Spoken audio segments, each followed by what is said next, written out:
Hello JEE main aspirant, कैसे हैं आप सभी लोग। Welcome back to the ranker JEE. This is Saurabh from IIT BHU। And guys, आज के वीडियो ना कंप्लीट देखना।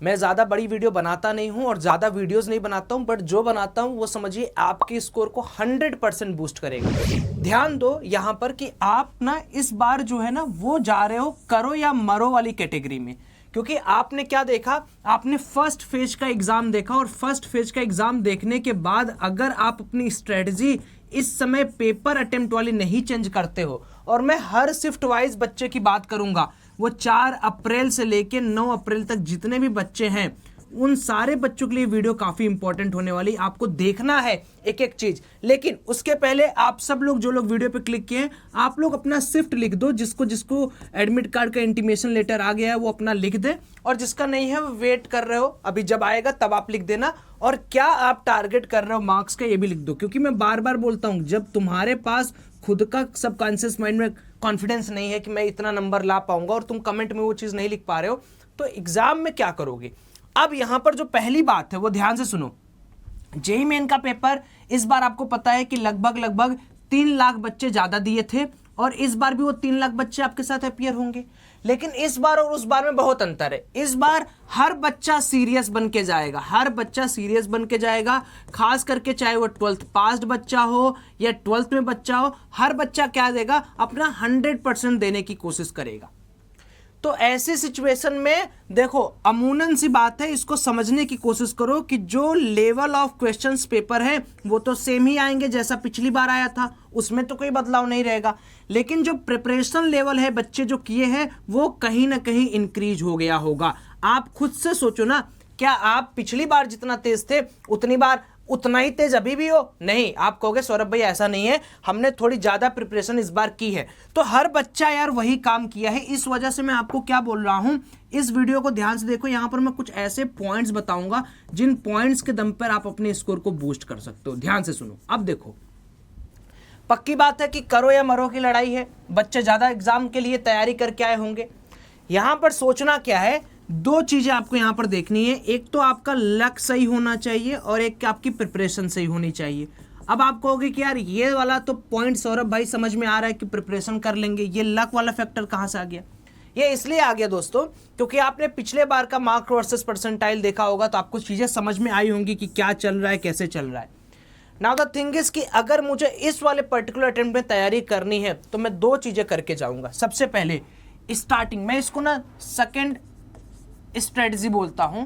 इसका क्या मतलब होता है कि हमारे पास जो शुरुआती 1 से लेके 3 तक के जो शिफ्ट होते हैं, जो पहले 3 शिफ्ट होते हैं, मुझे लगता है कि इसमें एनटीए वाले जानबूझकर मैक्स नंबर ऑफ स्टूडेंट को अलॉट करते हैं, मैक्स नंबर ऑफ स्टूडेंट्स को अलॉट करते हैं।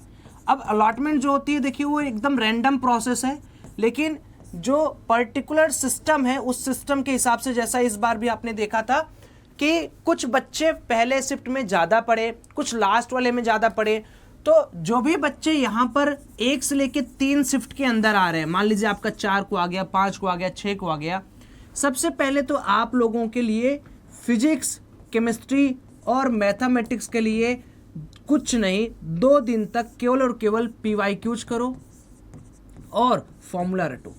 मैं तीसरी चीज यहां पर लिखने भी नहीं वाला हूं, याद रखिएगा, क्योंकि जब आप तीसरी चीज के पीछे भागोगे तो पक्का है कि आपका स्कोर खराब होते जाएगा, स्कोर आपका खराब होते जाएगा, स्कोर आपका खराब होते जाएगा। द फर्स्ट थिंग इज कि प्लीज डू ऑल PYQ जितना आपसे हो सके, एंड कमिटमेंट मेरे को यह चाहिए कि कितना आप PYQ, कितने साल का PYQ कर सकते हैं। अभी भी आपके पास 2-3 दिन बचे हुए हैं, जिनका आगे है उसके पास 3 दिन 4 दिन। आपको यह सोचना है कि मेरे पास सिर्फ और सिर्फ एक स्कोर बढ़ाने का अस्त्र है, या कह लो एक वेपन है, वो है PYQs, एंड पूरा का पूरा फॉर्मूला मुझे याद होना चाहिए। अब आप एक चीज समझो, मैं हर बार आपको बता रहा हूं ना, इस बार भी वही चीज मैं हाईलाइट कर रहा हूं, जिसका ये वाला पार्ट क्लियर है, जिसको फॉर्मूला पूरा याद है, वो देख लीजिएगा, इस बार भी नंबर ऑफ स्कोर ज्यादा करके आएगा। सेकंड, आप एक चीज और नोटिस करोगे कि फिजिक्स एज यूजुअल आ रहा है, जैसा हर बार आता है। तो फिजिक्स में मैं मान के चलता हूं कि आप मैक्स टू मैक्स नंबर लेके आओगे। मैं केमिस्ट्री में भी मान के चलता हूं आप मैक्स टू मैक्स नंबर लेके आओगे। ठीक है, लेकिन एक मेरी आपसे रिक्वेस्ट है, जितने भी बच्चे यहाँ पर हैं, कि मेरे भाई आपको मैथ में कम से कम 10 से 15 चैप्टर करके जाने हैं। अब आप लोग ये सोच रहे होगे कि यार 2 दिन में 10-15 चैप्टर होंगे कैसे, 10-15 चैप्टर हम कैसे करें। बहुत सिंपल सी स्ट्रेटजी बताता हूँ। आप सब लोग ऐसा तो नहीं है कि कभी मैथ पढ़े ही नहीं हो, पढ़े पक्का हो। आपको ये करना है, अगर आप इस कॉम्पिटिटिव इन्वायरमेंट में स्टे अहेड करना चाहते हो, आप एनआईटी में सीट पाना चाहते हो, तो दिस इज कंपल्सन, ये कंपलसरी है। आपको जो भी चैप्टर आप छाट रहे हो, जो भी चैप्टर्स आप एलोकेट कर रहे हो 15 के लिस्ट में या 10 के लिस्ट में, मैथ के तो कम से कम सारे पीवाईक्यूज और फॉर्मूले याद होने चाहिए। बहुत सिंपल स्ट्रेटजी है, आपको कुछ और नहीं करना है। लेकिन अगर आपके थॉट प्रोसेस में ये चल रहा है कि मैं 1 से लेकर 3 के शिफ्ट में बैठने वाला हूं और 1 से लेकर 3 के शिफ्ट में मैथ एकदम नहीं करूंगा, देखिए आपकी रैंक बहुत पिछड़ जाएगी। क्योंकि यहाँ पर सारे बच्चे इस बार 100% देने के जा रहे हैं। कोई यहाँ पर ट्रायल फेज वाला बच्चा नहीं कि वो ट्रायल करने जा रहा है, नहीं, ये गलती आप मत करना। ट्रायल फेज वाला यहाँ कोई काम नहीं है। अब जो बच्चे मेरी बातों को ध्यान से सुनेंगे, एक सीरीज है जिसको आपको समझना है, जिसको हम कहते हैं कि भाई एक बच्चा है, ठीक है, उसके पास थोड़ा सा नॉलेज है, ठीक है, एक बच्चा है उसके पास बहुत नॉलेज है। आपको इससे फाइट नहीं करना है, आपको अपने स्टैंडर्ड भर का ही खाना है। जितना आपकी पेट है उतना ही आप खाओगे, ये इसका जितना पेट है इतना ही खाएगा। बट द थिंग इज कि आप पूरा खाना, जितना आपको खाना है उतना खा के आ रहे हो या नहीं आ रहे हो। नहीं तो क्या होगा, इसका पेट बड़ा, ये आपके साथ वाला जो आपके भाग में खाना लिखा हुआ है ना, वो भी खा जाएगा। सो ट्राई क्या करना है, जो फेज ये है कि हमारे पहला फेज ये है, हमारा पहले फॉर्मूला क्लियर हो। दूसरा फेज है हमारा पीवाईक्यूज एकदम क्लियर होना चाहिए, ठीक है। और तीसरा फेज है कि हम मैथमेटिक्स के अंदर बिल्कुल ये मान के चले कि हमको 10 तो कैसे भी करके सही करके आना है। एंड देन फोर्थ स्टेट क्या है कि जैसे भैया हमारा एग्जाम हो गया, अब हम एकदम कामनेस से बैठेंगे और एकदम कूल माइंड होके एडवांस की तैयारी करेंगे। This is the step 1, step 2, step 3, step 4 process. अब वो बच्चे जो इसके बाद आते हैं, जिनका 1, 2, 3 के बाद एग्जाम है, मतलब 1, 2 दिन 3 दिन के बाद एग्जाम है, उनके पास है जो पीवाईक्यूज या जो मेमोरी बेस्ड क्वेश्चंस आपको मिलते हैं, पहले तो आप उनको करिए। क्योंकि देखिए, जब भी आप किसी भी पर्टिकुलर करंट एग्जाम की एनालिसिस करेंगे तो आपको ज़्यादा राहत मिलेगा। तो आपने क्या किया, जो आपके पास है उसको आपने एनालाइज किया, एंड देन आपको फिर यही स्टेप फॉलो करना है कि आपके पास पूरा फॉर्मूला याद होना चाहिए। फॉर्मूले के बाद आपके पास टोटल पीवाईक्यूज हुए रहने चाहिए। पीवाईक्यूज के बाद आपको फिर से मैथमेटिक्स के अप्रोच सुधारने हैं, एंड देन आपको क्या करना है, काम होके एडवांस्ड की तैयारी करनी है। अब हमने हर एक पर्टिकुलर बात पे एक जोर दिया है। देखो, पीवाईक्यूज का एक जोर दिया है फॉर्मूला का। मैं चाह रहा हूं कि आप सभी बच्चे एक बार कमेंट में लिखें, आप अपने मन से पूछें कि आपको सारे फॉर्मूले याद है फिजिक्स के।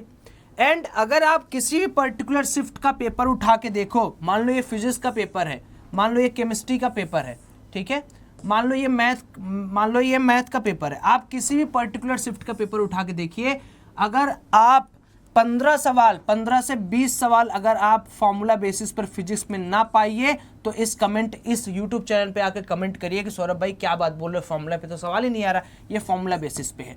अगर मैं केमिस्ट्री की बात करूं तो इसमें करीब 15 से 20 सवाल इसमें भी हैं जो फॉर्मूला के बेसिस पे। फॉर्मूले मतलब प्योर फॉर्मूले, मैं मिक्स की बातें नहीं कर रहा हूं। मिक्स वो हो जाता है कि चलो ये न्यूटन्स लॉज ऑफ मोशन का थोड़ा सा पार्ट इसमें और रोटेशनल का कुछ पूछ लिया, ये मिक्स कहलाता है। मैं डायरेक्ट फॉर्मूले के बेसिस पे पूछ रहा हूँ। उसके बाद अगर हम मैथमेटिक्स की बात करें तो मैथमेटिक्स के अंदर अगर आप देखोगे तो सिंपल सी स्ट्रेटजी क्या है कि इसमें ज़्यादा से ज़्यादा 20 से 25 क्वेश्चन, टोटल 15 से 20 क्वेश्चन जो आते हैं वो पक्की बात है कि थोड़े से टफर सेक्शन पे आते हैं। मैं मान लेता हूँ 5 क्वेश्चन तो आपसे बनेंगे, या 10 क्वेश्चन या 5 से 7 क्वेश्चन तो आपसे बनेंगे। इतना अगर आपने बना लिया और इसमें आपने एक्सेल कर दिया, जिस लेवल की आपकी तैयारी है, आप काम कर जाओगे। एटलीस्ट आपको क्या करना है, 10 का तो टारगेट मैथ में सही करने का करना है। मान लो उड़ते फिरते आपका 7 से 8 क्वेश्चन भी सही होता है तो आपका काम हो गया, ठीक है। और हमेशा आपको टारगेट क्या रखना है, टारगेट हमेशा रखना है कि चाहे जो भी हो जाए यार, मैं 190 नंबर से ऊपर लाने की क्षमता रखता हूं।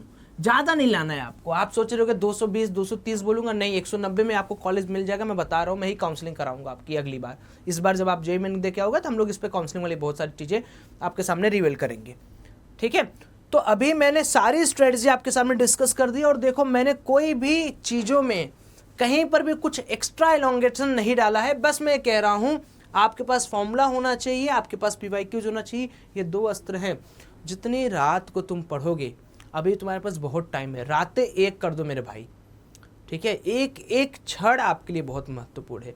बाकी आप कमेंट करके बताओ, कोई और डाउट हो वो भी बताना, मैं आपके डाउट को सॉल्व कर दूंगा। Thank you, have a great day.